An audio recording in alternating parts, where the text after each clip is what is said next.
What's up, Facebook friends? So, recently there's been a topic that I feel has been coming up more and more often lately, and it seems like day by day it just seems to be getting more and more prevalent in my everyday walk. Anyone who wants to tune out now, this conversation is going to be about feminism. I'll give you five.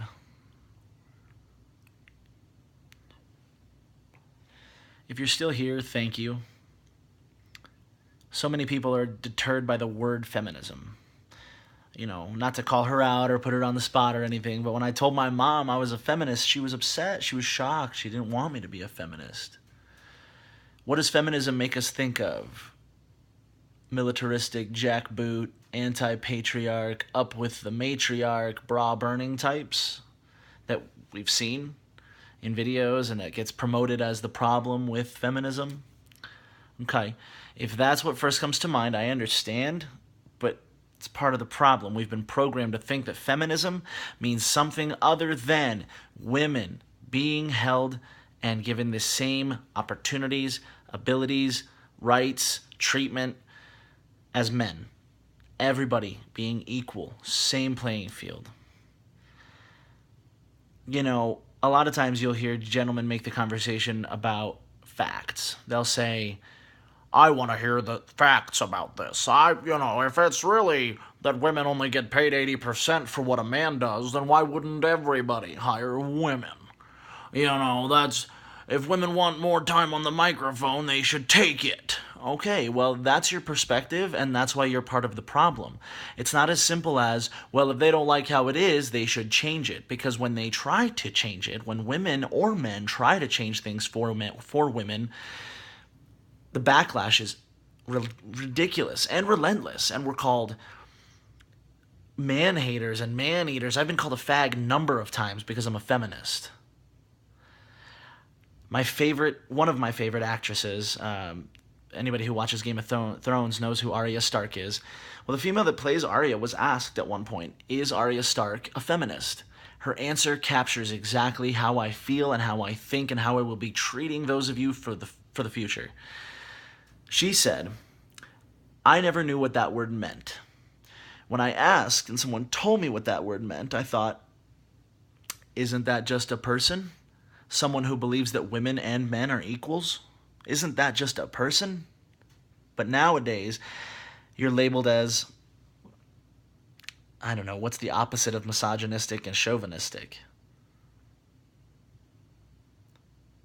She also goes on to say, we should stop calling feminists feminists, and we should call anyone who isn't a feminist a sexist, and I couldn't resonate with that idea more.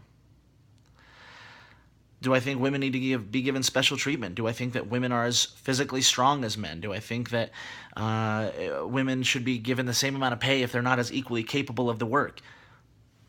No, not to a fault on any of that. It's not black and white territory. But to the man who would say that it's more about that than it is about the idea that women should be treated as equals, I say to you, my friend, you are the problem, because rather than discussing the fact that there is a problem and how to get out of the problem, you would rather spend time debating if the problem even exists. Do I think that all lives matter? Yes, all lives matter. Black lives, female lives, Mexican lives, Jewish and Palestinian lives alike, children and adults alike. Everyone's lives matter. But if you go to a doctor and the doctor says you have a broken arm, are you going to look him back in the face and say, all bones matter, doc? Think about that the next time you want to talk about what's broken and what's not broken. And I'm talking to you if you are a Caucasian or even partially Caucasian male between the ages of 18 and 55, and you live in this country and you don't stand up every single day for women, and you don't look at advertising and see that women are passive, men are active, women are objects, men are to go adventure, women are to be beautiful, women are to be possessed, men are to be the possessors in our culture. Why is that? Why is it that we can sell a hamburger with a pair of breasts, but if a woman pulls her breasts out to feed her baby, which is the exact intention that it was intended for, and she happens to be in public, and a man or a woman or anyone happens to get offended by that, we are up in arms, and we will defend that person's right to their decency and their privacy and their comfortability. Well, you know what? I'm tired of looking at a Carl's Jr. ad where there is a naked female selling hamburgers, or where there is a naked female selling razors, selling TVs, selling Audis, selling swimming pools, selling magazines. I don't care. Until a woman has the legal right to be out in public topless, God forbid I run into somebody who is giving a breastfeeding mother a hard time, because I will shield that woman with my life. To take away her life-giving ability to her child, her ability to nurture her child and love her child and feed her child because you think it's indecent, and to turn around and see 30 advertisements of women in their underwear, women in swimsuits, and less being used to sell everything from football.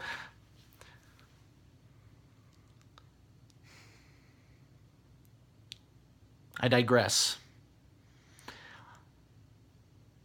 He wasn't a saint, and he didn't always get it right. But Tupac Shakur has one of the greatest questions. If we're here to love our women, why do we rape our women and take from our women?